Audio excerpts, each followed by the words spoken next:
Hello everyone. और आज हम पढ़ने वाले हैं हमारे द हिंदू न्यूज़पेपर का एक बहुत ही interesting article, that is the gender angle to India's economic vulnerabilities.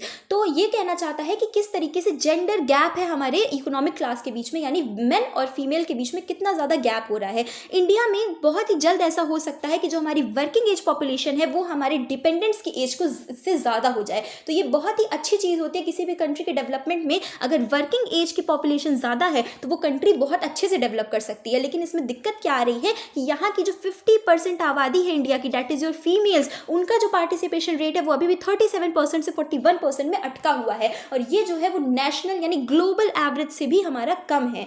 China का इंडेक्स कितना है, 60% इसमें रेट है। यानी कहने का मतलब है अगर इंडिया में 100 फीमेल्स ऐसी हैं जो वर्क कर सकती हैं, उसमें से सिर्फ 37 फीमेल्स ही वर्किंग क्लास में हैं।